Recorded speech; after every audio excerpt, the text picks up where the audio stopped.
चला, ही लाल चटणी करण्यासाठी आपण कांद्याची तयारी केलेली आहे आणि कांदा तळण्यासाठी वेळ लागतो, त्याचप्रमाणे लसूण सोलायला सुद्धा वेळ लागतो। तर इतका मोठा लसूण सोलायचा कधी? तर त्यासाठी एक सोपी ट्रिक आहे। या लसणाच्या फोडी करून घ्यायच्या, त्याच्यानंतर याला तेल लावायचं, जे आपण खायचं तेल आहे, गोड तेल लावायचं याला आणि उन्हामध्ये वाळत ठेवायचा तास ते 2 तास। त्याच्यानंतर हा लसूण एका पिशवीत घ्यायचा, मग ती तुम्ही कोणतीही पिशवी घेऊ शकता।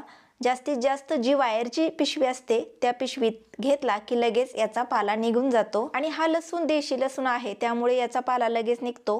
आता हा लसूण उन्हामध्ये वाळवून घेतलेला आहे। जर जास्ती प्रमाणात लसूण सोलायचा असेल तर ही सोपी ट्रिक आहे। काही भागामध्ये लसूण थोडा घालतात, परंतु आमच्या इकडे लसूण, कांदा आणि खोबरं हे जास्त प्रमाणात घेतलं जातं। तर इथे तुम्ही बघू शकता, लसूण मी वाळल्यानंतर एका पिशवीमध्ये घेतलेला आहे आणि थोडासा चोळल्यानंतर याचा पाला अगदी निघून गेलेला आहे। चला मग, व्हिडिओ आवडला तर चॅनेलला सबस्क्राईब करा।